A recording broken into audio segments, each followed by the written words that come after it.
अब कहने को तो ये देवेंद्र फडणवीस की समूची कहानी थी ना, पर याद करिए इस एक कहानी में हमने कितनी कहानियां सुनी। सबसे पहले तो वो 6 बरस के देवेंद्र फडणवीस ने कैसे सबके सामने प्रधानमंत्री इंदिरा गांधी की इज्जत उतार दी थी।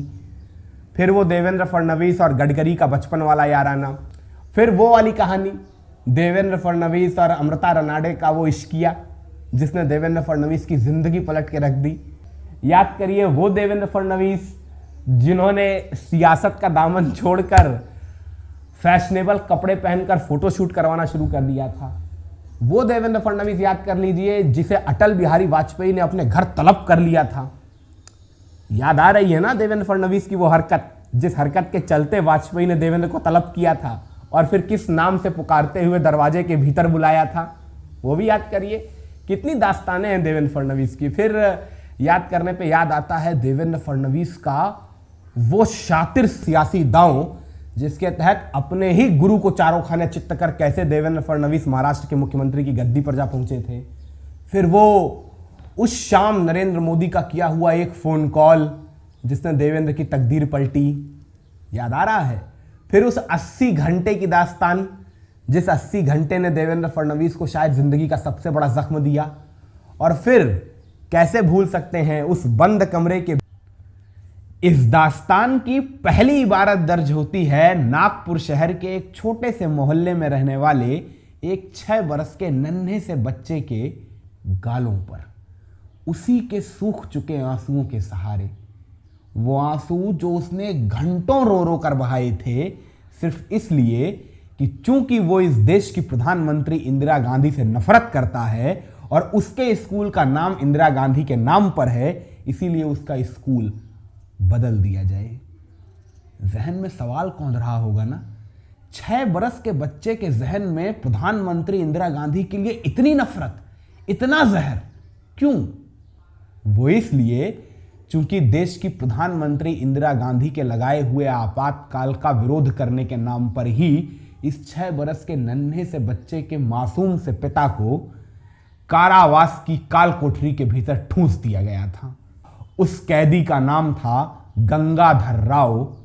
और उसके इस 6 बरस के नन्हे से बच्चे का नाम था देवेंद्र फडणवीस। वही देवेंद्र फडणवीस जिनके जनसंघी पिता गंगाधर राव की ही कृपा से उनका समूचा बचपन कुछ इसी कदर सियासी ताने बाने से बुना हुआ था। शुरुआती शिक्षा दीक्षा तो दुर्भाग्यवश इंदिरा कॉन्वेंट स्कूल से शुरू ही हो गई थी, जिसका क्रम देवेंद्र के इस अनवरत रुदन कार्यक्रम के बाद टूटा था और देवेंद्र का दाखिला पड़ोस के सरस्वती शिशु मंदिर में करवा दिया गया था। वही सरस्वती शिशु मंदिर का प्रांगण जिसकी फिजाओं में बहती राष्ट्रीय स्वयंसेवक संघ के संस्कारों की बयारों को जब घर के भीतर गंगाधर राव की सियासत का सहारा मिला तो देखते ही देखते देवेंद्र फडणवीस का समूचा बचपन सियासी संस्कारों से कब पोषित होने लगा, यह किसी को इल्हाम ही ना हो सका। हां, पिता गंगाधर राव के कुछ जनसंघी और राष्ट्रीय स्वयंसेवक संघ के परिचित नेता जब कभी भी घर परिवार में आते जाते थे तो नटखट से देवेंद्र की गंभीर सियासी बातों को सुनकर अक्सर उनके पिता से कहा करते थे, देख लेना गंगाधर,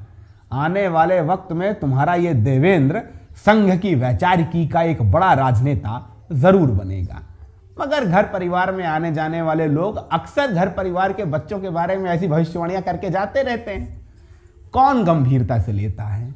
मगर देवेंद्र के बारे में की हुई इन भविष्यवाणियों को हकीकत के पंख तब लगे जब 12वीं की परीक्षा पार करने के पश्चात स्नातक पाठ्यक्रम में दाखिला लेते ही देवेंद्र ने राष्ट्रीय स्वयंसेवक संघ के छात्र अनुषांगिक संगठन अखिल भारतीय विद्यार्थी परिषद की सदस्यता ले ली। तब तलक दौर भी 90 के दशक के पूर्वार्ध का दस्तक दे चुका था, यानी वो दौर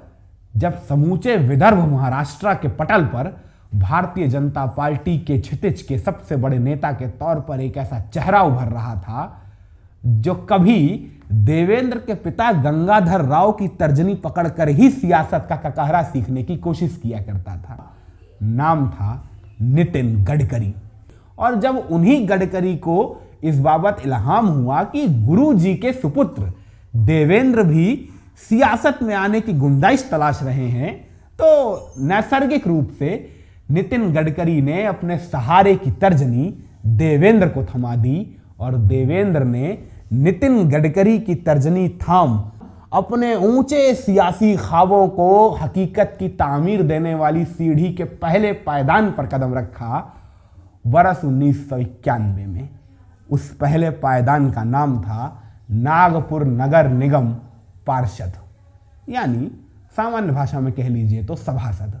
आने वाले 5 बरस न सिर्फ देवेंद्र ने बतौर नगर निगम पार्षद अपनी जिम्मेदारी बखूबी संभाली, बल्कि अपनी पढ़ाई भी आगे जारी रखी। स्नातक तो पूरा ही हो चुका था देवेंद्र का, मगर देवेंद्र ने वकालत की पढ़ाई पूरी करने के बाद वकील बनने में दिलचस्पी नहीं दिखाई, बल्कि बर्लिन से लेकर जर्मनी तक के अलग अलग शोध संस्थानों से अपने मन माफिक विषय पर शोध किए। ये देवेंद्र का बिठाया सामंजस्य ही था, जिसके तहत न सिर्फ देवेंद्र ने एक छोर पर अपनी पढ़ाई आगे बढ़ाई, बल्कि दूसरे छोर पर अपने पार्षदी के कार्यभार को भी बिना प्रभावित किए हुए इतने बेहतरीन ढंग से निभाया कि जब बरस 1997 के नागपुर नगर निगम चुनावों ने नागपुर भारतीय जनता पार्टी का दरवाजा खटखटाया,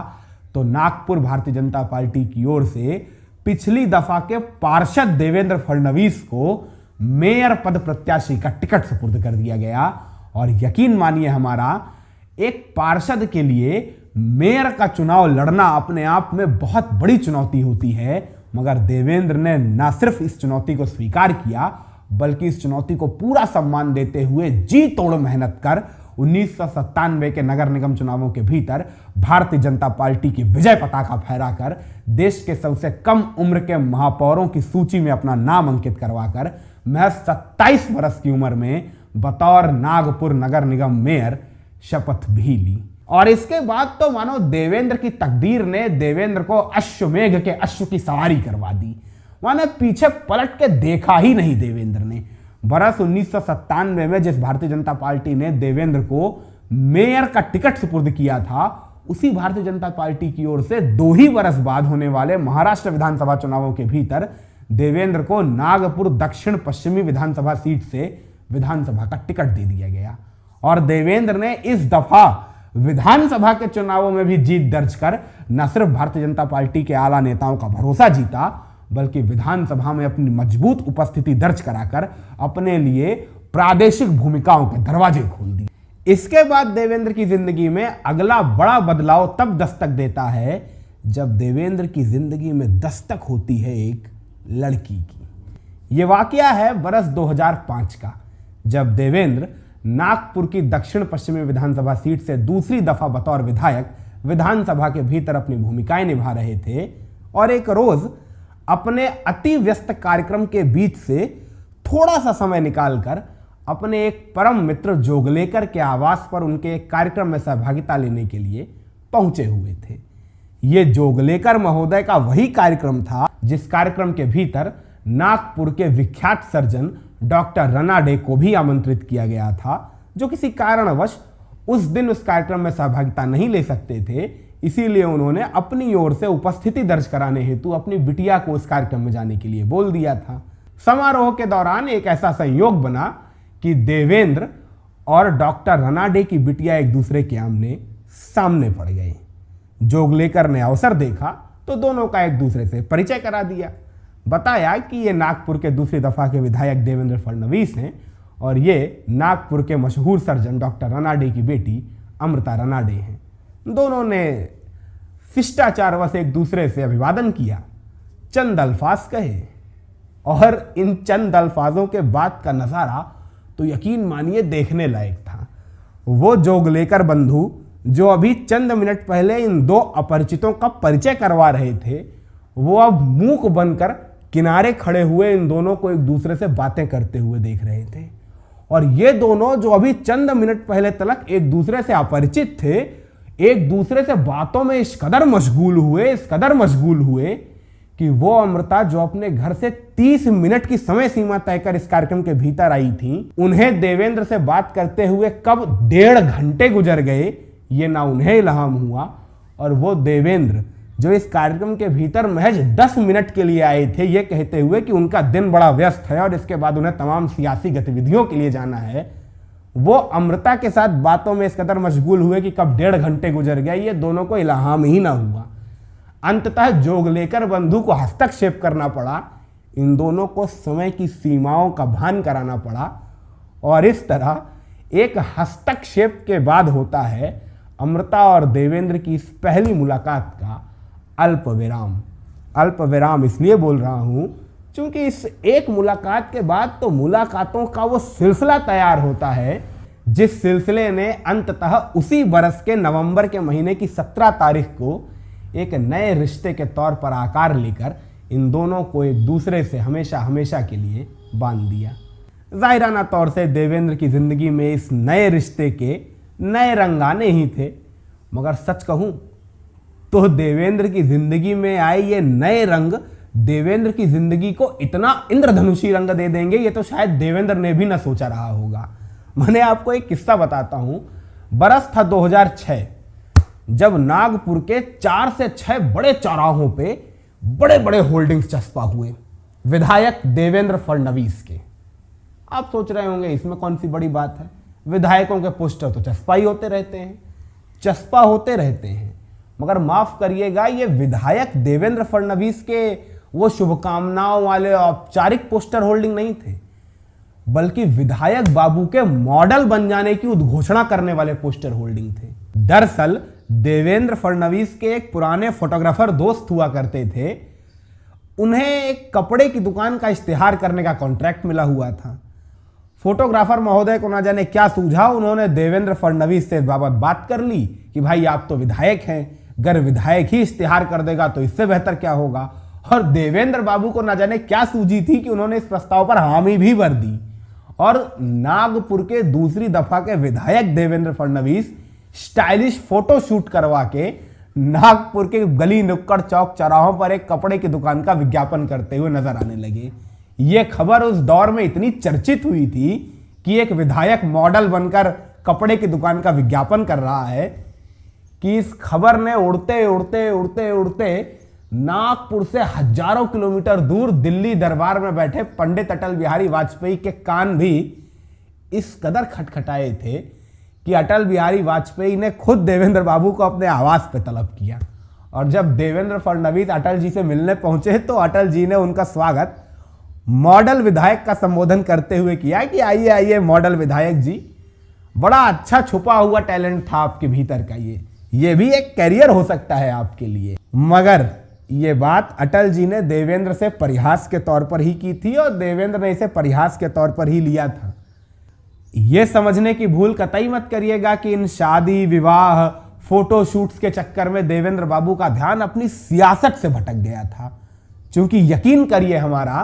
बरस 2006-7-8 के दौर में भारतीय जनता पार्टी की नब्ज जितने बेहतर ढंग से देवेंद्र फडणवीस समझ रहे थे, शायद ही महाराष्ट्र का कोई नेता भांप पा रहा था। और ऐसा मैं इसलिए कह रहा हूं क्योंकि बरस 2006 से 8 के दौर में समूची महाराष्ट्र भारतीय जनता पार्टी 2 गुटों में बंट चुकी थी। एक गुट था गोपीनाथ मुंडे का गुट, दूसरा गुट था नितिन गडकरी का गुट। स्वाभाविक रूप से चूंकि देवेंद्र फडणवीस को सियासत का ककहरा सिखाने वाले गडकरी थे, इसीलिए महाराष्ट्र भारतीय जनता पार्टी के नेता यह मान के चलते थे कि देवेंद्र बाबू तो गडकरी गुट में ही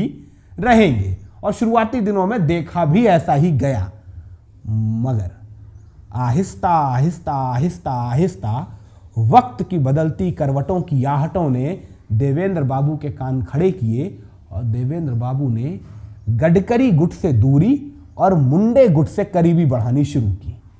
इसका असर यह हुआ कि देखते ही देखते देवेंद्र फडणवीस महाराष्ट्र भारतीय जनता पार्टी के इकलौते चेहरे के तौर पर नजर आने लगे जिनकी गिनती किसी भी गुट में नहीं की जाती थी। माने मुंडे गुट के भीतर भी कुछ ऐसे चेहरे थे जो उन्हें समर्थन देते थे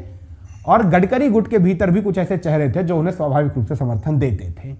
और यही वजह थी कि जब नरेंद्र मोदी के आने के बाद भारतीय जनता पार्टी महाराष्ट्र कार्यकारिणी के अध्यक्ष के तौर पे नए सदस्य नामित करने की बारी आई तो स्वाभाविक रूप से गोपीनाथ मुंडे गुट और गडकरी गुट की आपसी कलह के बीच मोदी शाह ने एक निर्विवाद चेहरे के तौर पे देवेंद्र फडणवीस को आगे कर दिया। और किस्मत का खेल देखिए कि देवेंद्र के अध्यक्षीय नेतृत्व में लड़े गए चुनाव के भीतर न सिर्फ भारतीय जनता पार्टी ने महाराष्ट्र के भीतर अपनी विजय पताका फहराई, बल्कि जब बारी महाराष्ट्र के भावी मुख्यमंत्री के चयन की आई तो मोदी शाह ने बड़े बड़े सियासी पंडितों को हैरत में डालते हुए देवेंद्र फडणवीस के नाम पर मुहर लगा दी। मगर अगर बात महाराष्ट्र की सियासत की हो रही हो तो खेल मुख्यमंत्री की गद्दी तलक पहुंचने भर से समाप्त होता नहीं है, बल्कि वहां से तो शुरू होता है। क्योंकि महाराष्ट्र की सियासत में मुख्यमंत्री बन तो बहुत सारे लोग गए, पर टिके कितने,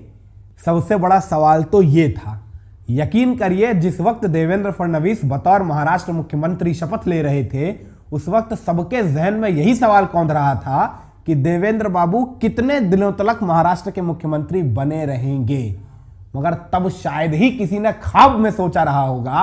कि देवेंद्र फडणवीस बीते 44 बरस का रिकॉर्ड ध्वस्त करते हुए न सिर्फ अपने 5 बरस का मुख्यमंत्री कार्यकाल पूरा करेंगे, बल्कि अपने मुख्यमंत्री कार्यकाल के बाद होने वाले विधानसभा चुनावों के भीतर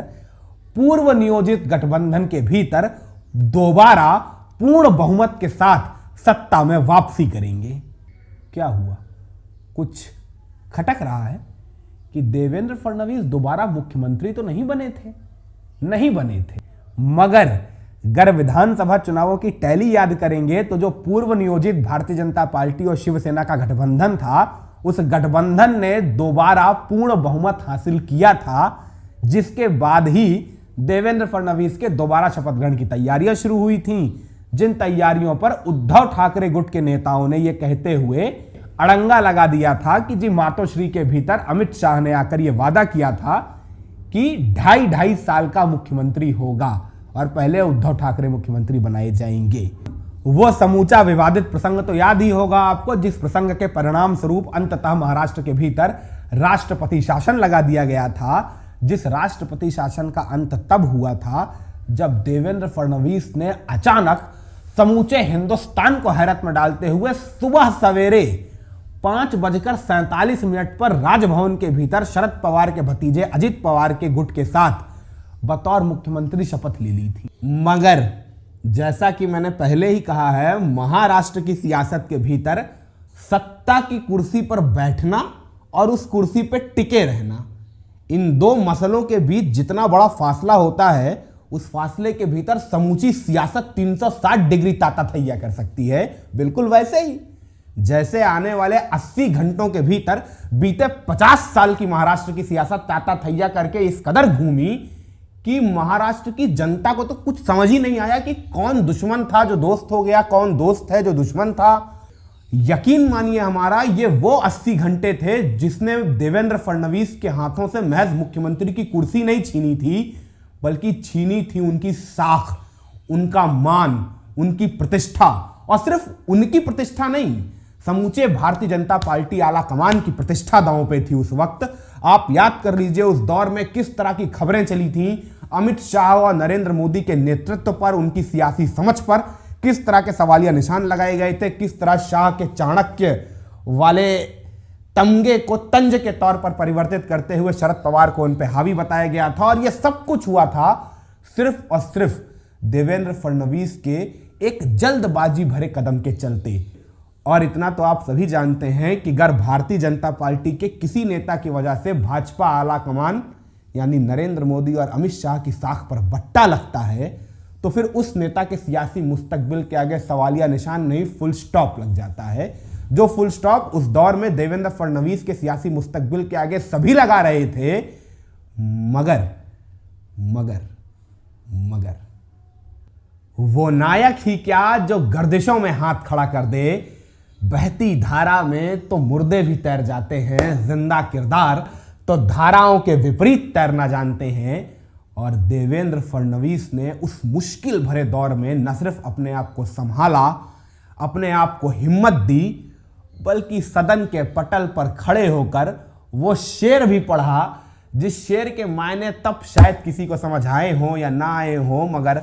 आने वाले वक्त में उस शेर के एक एक लफ्जों के 1000 मायने निकाले गए। याद ही होगी आपको देवेंद्र फडणवीस की वो तकरीर जो बतौर नेता विपक्ष उन्होंने पहली दफा सदन के पटल पर खड़े होकर दी थी। एक शेर पढ़ा था देवेंद्र ने,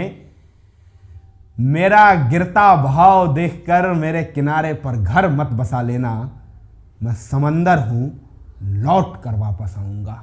और लौट कर वापस आने की जद्दोजहद में जुटे देवेंद्र को सामने खड़े हुए महाविकास अघाड़ी के इस दुर्ग के भीतर की पहली दरार का इंतजार था, जिस दरार को चौड़ा कर वो समूचा दुर्ग ढा सकते हैं। और जल्द ही देवेंद्र को दरार नजर भी आ गई।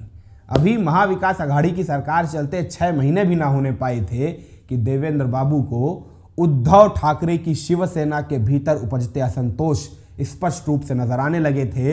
एकनाथ शिंदे और उनके गुट के नेताओं के मानस में आदित्य ठाकरे के लगातार बढ़ते रसूख से उपजते असंतोष की भावना को देवेंद्र ने बहुत जल्दी भांप लिया था। और उसी वक्त से देवेंद्र ने एकनाथ शिंदे को अपने पाले में करने की जो कवायदें शुरू की, उन कवायदों का अंजाम नजर आता है आपको 22 जून 2022 के रोज, जब अचानक टीवी चैनल्स के टिकर्स में एक खबर फ्लैश होती है कि उद्धव ठाकरे की शिवसेना के बड़े नेता एकनाथ शिंदे अपने साथ करीब 30 विधायकों को लेकर सूरत के 7 स्टार होटल लॉ मेरिडियन के भीतर रुके हुए हैं। जाहिराना तौर से इतनी बड़ी टूटन के बाद शिवसेना का सरकार में बना रहना असंभव हो चला था, जिसके बाद नए सिरे से महाविकास अघाड़ी के दुर्ग के ढहने के बाद महायुति के राज्याभिषेक की तैयारियां शुरू होती हैं। केंद्रीय आलाकमान में बैठे नरेंद्र मोदी और अमित शाह की ओर से फैसला लिया जाता है कि महाराष्ट्र के भावी मुख्यमंत्री के पद पर एकनाथ शिंदे आसीन होंगे, देवेंद्र फडणवीस नहीं। उस वक्त सभी ने कहा यह देवेंद्र के उस 80 घंटे के पाप का खामियाजा है, जिसके तहत सिर्फ और सिर्फ देवेंद्र की वजह से नरेंद्र मोदी और अमित शाह की साख पर बट्टा लगा था। सो आज उन्होंने देवेंद्र के हाथों से मुख्यमंत्री की कुर्सी छीन ली। ये तो होना ही था, मगर उन तमाम लोगों की जुबान पर ताले तब लटके जब शपथ ग्रहण वाले दिन अचानक से मंच पर राज्यपाल और मुख्यमंत्री की कुर्सी के सिवा एक तीसरी कुर्सी लाकर रख दी गई। यकीन करिए यह ऐन मंच पर घटित हुआ। पहले 2 ही कुर्सी रखी थी, फिर तीसरी कुर्सी लाकर रखी गई और समूचे महाराष्ट्र ने देखा कि एकनाथ शिंदे के सिवा दूसरी कुर्सी पर बैठे हुए देवेंद्र फडणवीस ने महाराष्ट्र के उप मुख्यमंत्री के तौर पर शपथ ली और सरकार के भीतर अहम हिस्सेदार बने। मगर यकीन करें, अगर हमारे दृष्टिकोण से समझेंगे तो उप मुख्यमंत्री का पद कोई मायने नहीं रखता है। ये तो पद है, सियासत में आता जाता रहता है। अहम थी वो एक फोन कॉल, जिस फोन कॉल के जरिए उप मुख्यमंत्री का पद ना स्वीकारने की जिद पर अड़े देवेंद्र फडणवीस को मनाया गया था। महत्वपूर्ण वो फोन कॉल है, वो एक फोन कॉल जो देश के प्रधानमंत्री नरेंद्र दामोदर दास मोदी की ओर से देवेंद्र फडणवीस को की गई थी और उनसे कहा गया था कि आप उप मुख्यमंत्री का पद स्वीकार लें। आप यकीन करिए, नरेंद्र मोदी और अमित शाह की शैली से जो भी परिचित है, ऐसा कभी देखा ही नहीं गया है कि किसी नेता की वजह से नरेंद्र मोदी और अमित शाह की छवि पर बट्टा लगा हो और इसके बावजूद उनकी ओर से उसे इस तरह फोन कॉल कर मनाया गया हो।